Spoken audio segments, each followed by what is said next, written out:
950 de amplitud modulada. Manténgase bien informado, sin censura. En el 5º aniversario de la elección del Papa Francisco, el antecesor de Francisco, el Papa Benedicto XVI, rechazó el prejuicio estúpido de los católicos conservadores que dicen que el pontífice argentino está destruyendo la iglesia con teología liberal en una efusiva carta emitida precisamente por el 5º aniversario. 5 años después de la renuncia del actual Papa emérito Benedicto XVI, algunos tradicionalistas sostienen que él sigue siendo su líder y se enojan con Francisco por ser demasiado indulgente con los católicos divorciados y con los homosexuales y demasiado defensor de los migrantes. Aplaudo esta iniciativa que busca oponerse y reaccionar ante el prejuicio estúpido según el cual el Papa Francisco es solo un hombre pragmático desprovisto de formación teológica o filosófica específica, mientras que yo era solo un teórico de la teología que poco entendía de la vida concreta de un cristiano hoy en día, escribió Benedicto en una carta leída en la presentación de volúmenes sobre la teología del Papa Francisco. Benedicto, de 90 años, ha vivido casi aislado en el Vaticano desde que se convirtió en el primer papa en 600 años en abdicar y rara vez hace declaraciones públicas. Muchos conservadores católicos reprueban los primeros 5 años de pontificado de Francisco, de 81 años, diciendo que sus políticas han sembrado confusión y acentuado una sensación de crisis. Esta es una manera muy elegante pero clara del propio Benedicto XVI de distanciarse de aquellos que lo usan en su batalla contra Francisco, señaló el padre Antonio Sparadano, un jesuita cercano al Papa. Benedicto está diciendo: no voy a permitir que hagan esto en mi nombre, dijo Sparadano. Los conservadores argumentan que en su intento por lograr una iglesia más inclusiva y menos condenatoria, Francisco está debilitando su atención a los problemas morales mientras se enfoca en temáticas sociales como el cambio climático, la desigualdad económica y la migración. En su carta, el Papa emérito Benedicto XVI cuestionó las sugerencias conservadoras acerca de la falta de cualidades académicas de Francisco, elogiando a su sucesor como un hombre de profunda filosofía y formación teológica y apreciando una continuidad interior entre los dos pontificados. Así pues. Pues mira, la realidad, y no he saludado hoy al público consentidor porque entramos tarde al 7:50, no por nosotros, sino porque nos metieron tarde. Muy buenos días, público consentidor, Vicente y Ricardo. La realidad es que el Papa Francisco sí es el Papa que dijo: yo no tengo por qué juzgar a los homosexuales son bienvenidos en la Iglesia Católica, Jesús no los juzgaría, yo tampoco los juzgo. Es el Papa que ha sido más incluyente también para las parejas divorciadas, cuando muchos padres se niegan a confesar a los divorciados.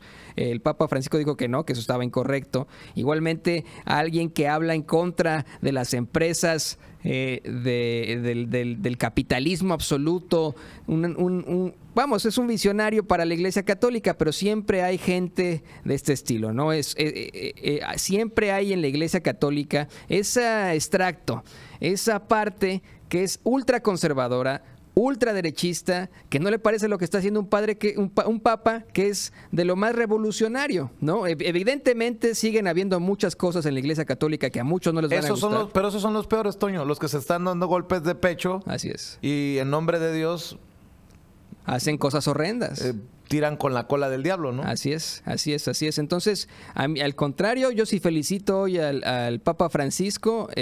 Tengo muchos amigos cristianos que también consideran que es un buen papa, siendo que no son de su religión. Muchos amigos judíos. Es un papa incluyente que habla él muchísimo de incluir a todas las religiones, de ser parte de, de buscar siempre un amor a Cristo y luchar con él en este mundo tan difícil. Antes de presentar a Martín Unzueta, miembro fundador de Chicago Community and Workers' Rights, y antes de ir con Oliver Gómez hasta Florida, déjame preguntarte, porque en su momento era un tema de, Ricardo, Toño, amigos, un tema de discusión, de debate, que era muy difícil que un papa llenara los zapatos que dejara el Papa Juan Pablo II, por ejemplo. Por eso se le criticó tanto a Benedicto XVI, porque no tenía a lo mejor la simpatía, el feeling de un Juan Pablo II.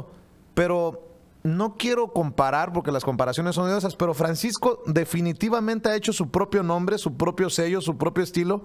Y tal vez, solo tal vez, es que ahora nos podemos enfocar en el Papa Francisco y no en la comparación entre el Papa actual y Juan Pablo II, por ejemplo. Sí, no creo que haya zapatos que llenar, ¿no? Zapatos papales que llenar, ¿no? Creo que lo importante aquí es tener un líder espiritual que sí sea cercano a la gente, que no se ponga los miles de anillos ostentosos, que hable de estar más en comunión con Cristo y con su pobreza, y que, por ejemplo, Vicente, otra cosa que me acabo de acordar, que se le puso al tú por tú al Trump a decirle que no es de cristianos hacer muros y al ponerse siempre con los inmigrantes. La visita a México fue totalmente en pro del inmigrante, de la gente que sufre camino de Centroamérica a Estados Unidos. Por eso terminó en la frontera, Vicente, la gira del Papa Francisco, ¿no? Entonces, creo que no hay zapatos que llenar. Creo que es un papa sólido, un papa que realmente pues es más humano y que es lo que necesitamos, ¿no? No un tipo al que le estés besando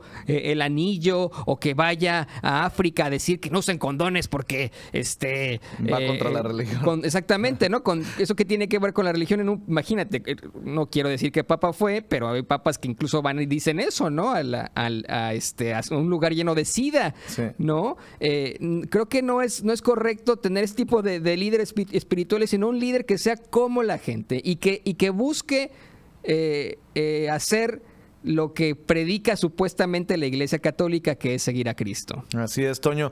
Y hablando de personas